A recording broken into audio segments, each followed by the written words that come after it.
안녕하세요. 저는 결혼한 지 2년 된 32살 새댁입니다.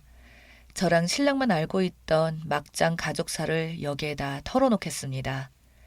제 부모라고 부르기도 싫은 부모는 어린 나이에 사고 쳐서 저를 임신했고 준비도 안 된 상태에서 부랴부랴 결혼했어요. 배운 것도 가진 것도 없고 양가 부모님들 시선이 곱지 않아 힘들었겠지만 공경하고 싶지는 않습니다. 제 기억이 시작되는 건 남동생이 태어났을 때부터예요. 그때부터 기억나는 모든 추억들이 저에게는 끔찍한 상처일 뿐입니다. 엄마라는 사람은 시댁의 냉대가 자기 때문이 아니라 딸을 낳은 죄라고 생각했는지 저 이후로 생긴 동생들을 오직 딸이라는 이유로 생명을 버렸어요. 남동생과 나이 터울이 나는 건 그 때문이고 제가 중학교 때 아무렇지도 않게 그 얘기를 하더라고요. 너도 너희 언니라도 있었으면 산 목숨은 아닐 거라고 감사하라고요. 그때부터 꿈속에 죽은 여동생들이 나오는 악몽을 하루가 멀다 하며 꾸면서 사춘기를 보냈어요. 아버지랑 작자는 이기적이고 탐욕스러운 사람이에요. 작은 사업을 했는데 밤늦게 술 먹고 들어와 엄마랑 자는 나에게 폭언을 던지는 것 외에는 별 기억이 없어요. 너희들 때문에 매일 힘들어 죽겠다며 맨정신일 때는 아예 저를 개무시하고요. 차라리 그게 편했어요. 저도 무시하면 그만이니까. 그래도 아들은 끔찍이도 아꼈죠. 그런 인간이었어요. 동생이 중학교 들어가면서부터는 온갖 사교육을 다 동원하여 동생에게 올인하더라고요. 5년을 자라서 개념도 없는 애한테. 저는 공부 욕심이 있어서 학원 다니고 싶다고 중학교 때 조르다가 혼났고요. 어디서 부모 지갑을 우습게 하냐면서 그게 더 억울해서 더 열심히 공부했는데 집에서 공부하면 일부러 TV 크게 틀어놓고 다들 모여 앉아 큰 소리로 저를 무시하는 말을 해서 집 밖에 나와 상가에 있는 동네 학원 창고 같은 구석에 안 쓰는 책걸상을 보관하는 곳에 들어가서 몇 시간이고 공부했어요. 어두컴컴한 곳에 가서 눈도 다 버리고 안경을 쓴다고 욕도 많이 먹었어요. 중학교 때 처음으로 전교 1등을 한 적이 있어요. 그때만큼은 저도 너무 좋아서 성적표 들고 집에 뛰어왔죠. 예쁨 받고 싶어서 그냥 사랑받고 싶어서 집에 엄마가 있었는데 말없이 성적표를 자랑하니까 힐끗 보더니 피식 웃으며 뒤돌아 서더라고요. 어이없고 이해가 안 돼서 왜 그러지? 하면서도 혹시나 하는 마음에 아빠를 기다렸죠. 늦어지는 게 불안하더만 역시 술을 먹고 오더라고요. 성적표를 내밀더니 받아들었어요. 그러더니 하는 말이 근데 뭐 제가 어안이 벙벙해서 바보같이 가만히 보고 있으니까 그래서 뭐 어쩌라는 거냐? 꼴통학교에서 잘하니까 좋아? 네가 독하니까 네 동생이 길을 못 펴는 거 아니야. 여자가 공부 잘해봐야 어디다 써먹어. 살이나 빼! 라고 소리치더니 제 성적표를 손으로 구기고 바닥에 던지고 들어갔어요. 저는 너무 놀라고 충격받아서 계속 서 있었는데 엄마가 나오더니 짜증을 내면서 동생 자는데 왜 시끄럽게 만드냐고 쓰레기통에 버리고 들어가라고 했어요. 그때 정말 많이 울었죠. 그리고 다짐했어요. 내가 잘 돼서 복수하기로요. 그때부터 내 가족에 대한 마음은 오직 하나, 복수뿐이었고 고등학교 가서도 그 일념 하나로 정말 독하게 했어요. 고3 모의고사에서 전국 상위 0.1% 나와서 학교에서 상품으로 도서 상품권도 받았는데 가족에겐 말 안 했어요. 부모는 우리 동네가 학군이 구린 건 생각 안 하고 맨날 꼴등 학교, 꼴통 학교 아예 말도 안 꺼냈어요. 성적에 대해서요. 그래서 이날 이때까지 칭찬 한 번 받아본 적 없습니다. 수능은 생각보다 안 나와서 S대에 못 가게 되었어요. 사립학교가 어마어마하게 비싸기에 부모님께 자존심 숙이고 말씀드렸더니 이걸 욕을 하더라고요. 그렇게 혼자 잘난 척 하더니 결국 비싼 데로 가냐고. 네가 잘나면 얼마나 잘나서 지금 중요한 시기인 동생 길을 죽이냐고. 학비 죽어도 못 해주니까 알아서 하라고. 제 눈앞에서 배치표를 확 찢어버리더군요. 울면서 배치표 다시 테이프로 붙이고 담임 선생님에게 원서를 빌려서 결국 대학교에 붙었습니다. 대학 다니는 동안은 자취는 꿈도 못 꿔서 하루 4시간씩 통학하면서 아르바이트 뛰어 용돈 벌고 부족한 건 장학금 받아서 좋은 성적으로 대학을 졸업했습니다. 그리고 복수하려면 이 길밖에 없다는 생각으로 고시 도전해서 결국 붙었습니다. 고시 공부할 때 지원이 없이 고생했던 거 다 말하자면 끝이 없지만 그럴 팔자 이려니 생각합니다. 그리고 명예고 권력이고 나발이고 돈이 최고다라는 생각으로 바로 일해서 오래 찬 연차입니다. 연봉 많이 주고요. 남들 보기에 당당한 여자로 살고 있습니다.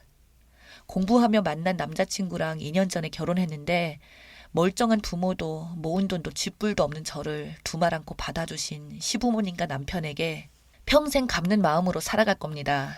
물론 고시 공부하면서 집이랑 인연은 끊었어요. 결혼도 알리지 않았고 시부모님께도 신랑이 잘 말씀드려 더 묻지도 않으시더라고요. 따로 연락은 안 했지만 그래도 입소문을 통해 알았을 텐데 끝까지 아는 척을 안 하더군요. 저도 독하지만 그 사람들도 독합니다. 손 벌릴까봐 무서웠나 봐요. 시댁에서 지원도 받고 조금이나마 융자받아서 우리 살림 마련했고 함께 살기 시작한 뒤로는 돈도 금방 잘 모여서 이제는 살만합니다. 옛날 생각하면 지금은 꽤나 고급지게 살고 있고 남들이 보면 유복하게 엘리트처럼 큰 줄 알아요. 하지만 깊이 들여다보면 보이는 이 모난 성격은 채울 수 없는 결핍의 흔적이겠죠. 그런데 반년 전에 처음으로 엄마란 사람에게 연락이 왔습니다. 번호도 저장 안 해서 안 받았더니 문자로 연락이 왔는데 아버지 사업이 많이 어려워졌나 보더라고요. 저한테 동생 이번에 대학원 가는 거 학비 좀 보태달라더군요. 전공이 특수해서 학비가 비싸대요. 동생이 어느 대학에 간지도 몰랐는데 그 사교육비 들어간 거 치고는 미미한 결과더군요. 취직이 안 돼서 나이 먹고 대학원이나 가나 봅니다. 호기심이 생기더라고요. 일단 오라고 했죠. 광화문에서 만났는데 정말 제 인생에서 할 수 있는 치장 다 하고 갔습니다. 결혼식보다 더 꾸미고 간 것 같아요. 원래 수수하게 하고 다니는 편인데 유일하게 있는 명품백 들고 드라이하고 나갔어요. 친정엄마 만나는 게 아니라 무슨 전쟁에 참전한 것처럼 말이죠. 건물 로비의 카페에서 보기로 했는데 조금 늦게 나와보니 엄마가 초조한 듯 앉아있더라고요. 많이 초라해지셨더군요. 어렵기는 어려운지 그런데 또 서운한 소리 하기는 싫은지 테이블에 보란듯이 샤넬 팩트 하나 놓고 기다리고 있었어요. 웃겨서 피씩 웃으며 들어갔습니다. 저를 보더니 살가운 척을 하더라고요. 저도 클라이언트 대하듯 살갑게 대했습니다. 이것저것 안부도 묻고 제 모습 보고는 생각보다 더 잘 사는 것 같아 놀랐나 봐요. 아빠도 자기 지인들한테 요즘 내 자랑을 하고 다닌답니다. 연락 한 통 안 하면서 무슨 내가 잘된 거에 보태준 것도 없으면서 생색은 내고 싶은가. 비굴한 꼴에 웃음만 나더라고요. 그러다가 동생 학비 얘기를 슬슬 꺼내더라고요. 전문직끼리 결혼했으니 여유 있지 않냐면서 가족 간에 서로 돕고 하면 좋대요. 저는 도움받은 게 없는데 말이죠. 제가 활짝 웃으면서 준비해간 봉투를 꺼냈어요.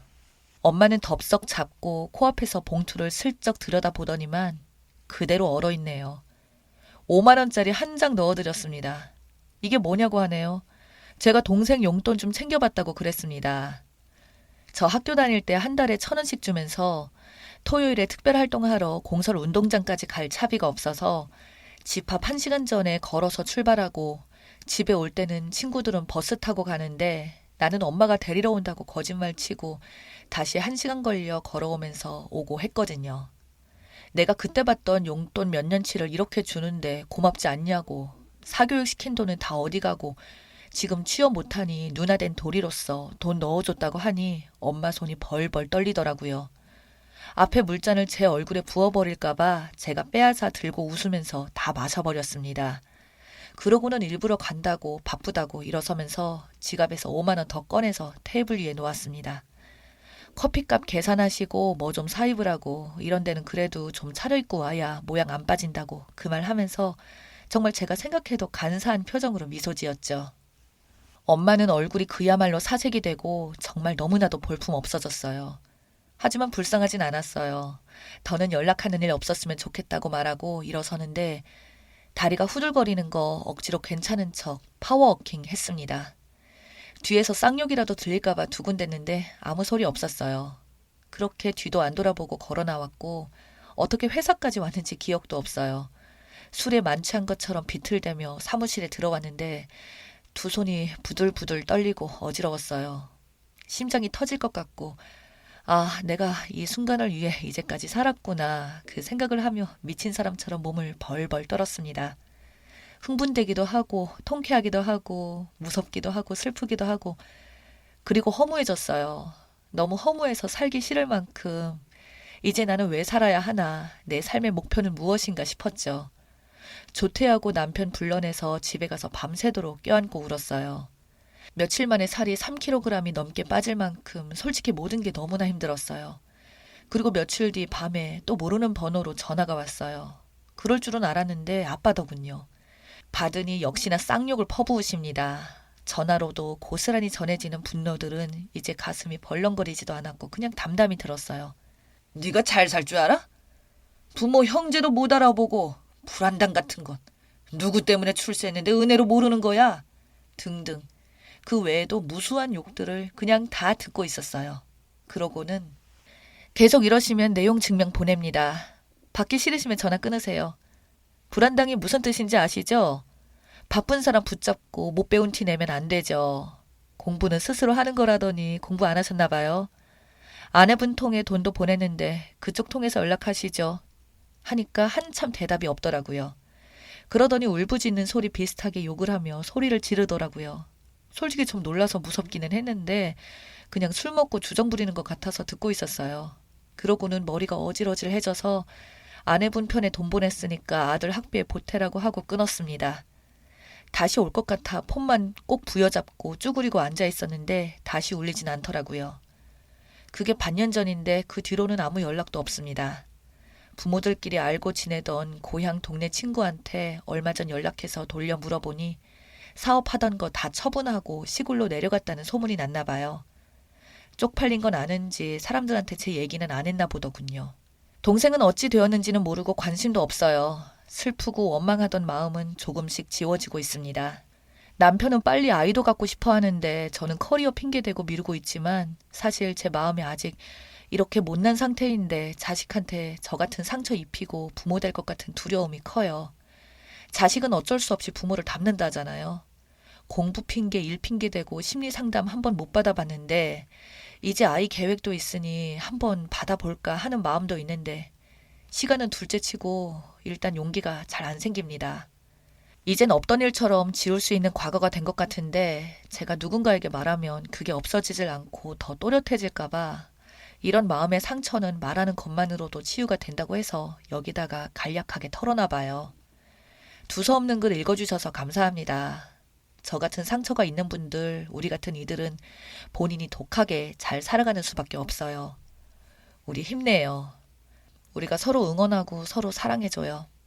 오늘 긴 사연 끝까지 들어주셔서, 끝까지 읽어주셔서 감사합니다.